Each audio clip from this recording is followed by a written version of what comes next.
Today, we're going to be going over The Prince by Machiavelli. So, this book is really interesting. It's a very short read. It's pretty much only about like 80 pages. There's an introduction. This version was something I'm actually taking a class that's requiring we buy this specific version. But I think for general purpose, it doesn't really matter what like translation you probably read because I mean the core message is about the same. Really important thing about this book is this is actually referenced a lot in the 48 Laws of Power. So if you ever wonder where did Robert Greene get a good amount of his kind of advice for how to, control power and those types of things, it actually came from this. This is a pretty ancient text in the sense it was made, I think, at least like a couple hundred years ago for sure. And the whole idea of this book is Machiavelli is kind of like this advisor person, and this is his advice to somebody who's going to be ruling a new kind of kingdom. And it's what he talks about, what he's seen and observed, what he's read from a lot of history, and the common patterns that occur with different leaders. So I'm going to give my big takeaways on this book. I think actually it's a very good book for understanding not only about like leadership and power and running countries, but just like fundamental things. Like you may not think some things apply to other stuff because you're like, oh, he talks about armies and that kind of thing. But you're like, you can kind of understand the principles which he is coming from and how that can kind of inform a lot of the power dynamics and a lot of things in life. He talks about like somebody with a very strong army won't have to worry as much as somebody who has to, rely only on the support of the people. And he also talks about a lot of times we would love to be a very nice leader, a very just kind person. But the problem is most effective leaders actually aren't that. They seem to be that, but they rule more with an iron fist. And of course, he talks about a lot of different situations and how each situation is very different. And I actually thought that like discussion of how he said his advice is helpful, but it's not everything in the sense that each situation is so complicated and different. And that in one situation, doing one thing may result in a bad outcome, whereas in a different situation, doing the same exact thing would result in a good outcome. And this is just like today, like with any advice you hear, doing that advice in different situations could result in mass benefit in that like you could do really well from it, or it could result in mass destruction. You could become super, hurt by it. It could just go terribly. So this is where you have to just, start to develop this kind of intuition in your head of, is this advice really applicable to my own situation? Because unfortunately, you can't find somebody to come talk to you, figure out your whole situation, and then who knows this advice in their head and then decide for you. You have to kind of be your own person and decide that. And that is something I think that's just really important for success, because along your journey, you're going to have all these people tell you advice. You'll have your parents tell you advice. You'll have your friends tell you advice. And your parents may be right. Your friends might be wrong. Your parents might be wrong. Your friends might be right.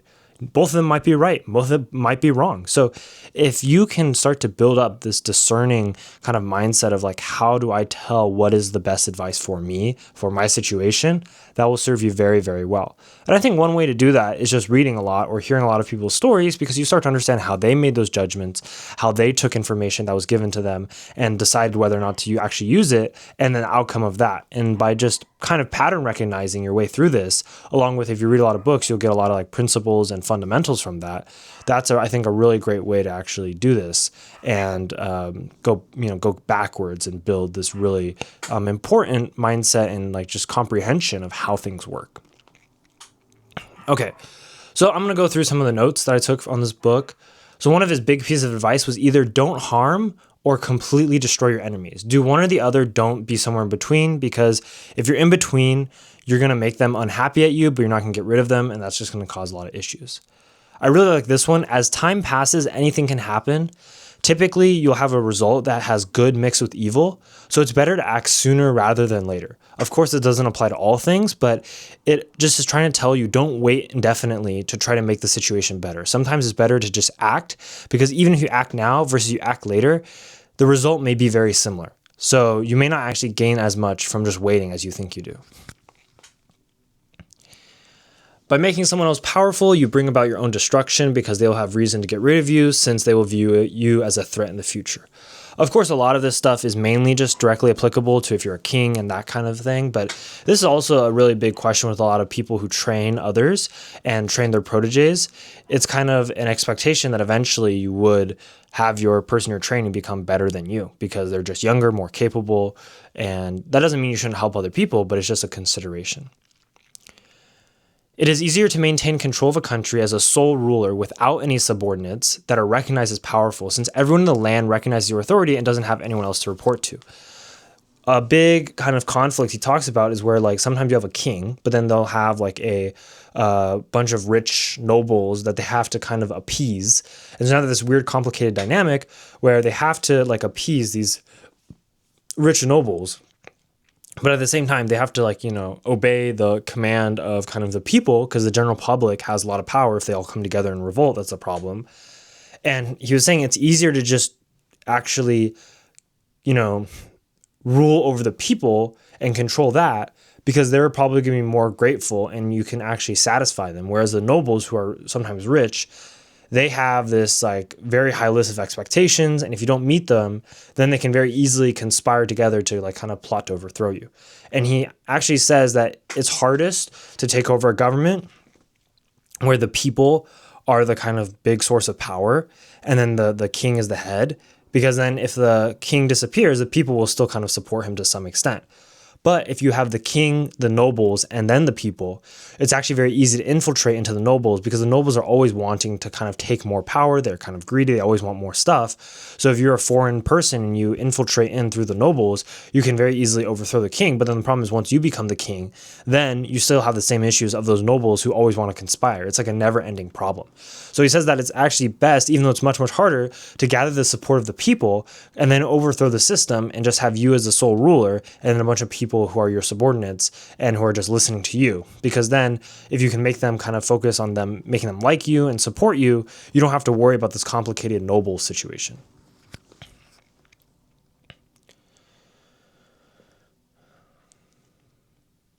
Yeah, so a little bit more in depth. It is easier to take over a country that has barons or nobles who are independently recognized as sub-rulers by their own subjects because you can infiltrate through them and conspire with them to overthrow the king. Additionally, you may have some support of the people because you team up with the barons. This can't occur if there is solely one ruler because everything else is seen as treason, and it's very easy for that one ruler to just eliminate everybody else. A really interesting point was he was saying that colonies are actually the best way to take over and maintain power because you will wipe out a few people, but you'll leave most of the people untouched and you won't actually create that many enemies. Putting your army into the new land conquered makes everyone upset since the army moves around and causes havoc to many people, creating many enemies. The idea of the colonies is you want to bring your own people there so you do have some home base in the new place that you've conquered. But at the same time, you want to have, a source of maybe tax revenue and maybe a little bit of assimilation so that there's less difference between the cultures. That was a big thing he talked about. He said that if you are taking over a land that is very different in culture from like your current culture, it's going to be very, very difficult.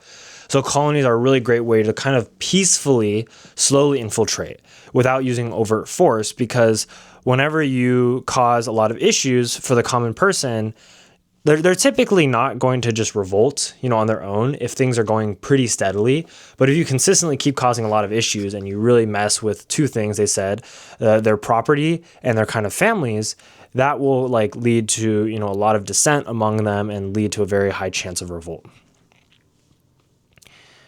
Yeah, so another note here, if you have to take over a country that has different customs and traditions than you, then you must go live there so you can have strong control and deal with any problems that arise early before they become too large to handle.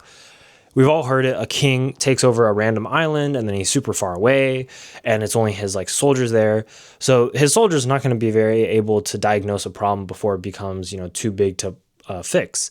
And one big thing that Machiavelli mentions in The Prince is that a lot of problems when they start out, they're very hard to diagnose, but once you do diagnose it, you can very easily solve it. But then eventually, as the problem gets bigger and bigger and bigger, you'll reach a point where the problem becomes so obvious that any like, just normal person could like tell that there's a problem. So you don't need to require expertise to tell there's a problem. But now that the problem has grown to such an extent, it is almost an impossible problem to fix. So the key of being a ruler is always trying to find out those small problems just as they're beginning and kind of eliminate them so they don't grow to any bigger problems. And that truly is a skill. Former republics are used to a degree of self-governance. So if you take control of them, likely you will eventually fail because they're used to freedom. And when anything goes wrong, they'll want to overthrow you. In setting up a new form of government, you have maximum amount of enemies because you are disrupting those people who did well under the prior form of government, while you have empty promises for your allies who are supposed to do well under new form of government. I thought this was really interesting in the sense that, like, when you're starting out, it's very hard. There's a lot of inertia against you, which means you have to build momentum from the ground up because there's nothing else. And your supporters aren't that strong because they're not sure if you're going to succeed, and the opposition is very strong. It's like the same thing with when you try to start a company disrupting the status quo, your opposition is very strong and your supporters are pretty weak because they don't know if you're actually going to succeed. So that's just one parallel I just drew, and a lot of people would say, oh, there's no parallels. This is like a old piece of like 1400s or 1300s kind of literature, right? Like this is useless. Well, like the truth is, like, I don't think it is, actually. I think there's a lot of these truths that if you read in between the lines, you can actually connect to a lot of things today. As a leader, you have to use force to take over, because if you beg and plead others for help and rely solely on that, you have no control if they change their minds. And they can easily back out and stop their support because you have no other control over them. If you take over by force, though, you have your army as like kind of your standing ground, and that at least gives you some credential and protection to be a solid leader.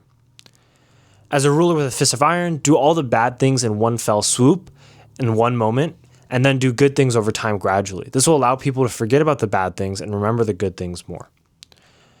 I think that was a really good point in the sense that, like, we would ideally love to be in a world where all rulers don't have to do bad things to their own people, but sometimes that just happens. And so the most effective way to do it is do it all at once and then, do good things gradually, because then more people will recognize the good things over time.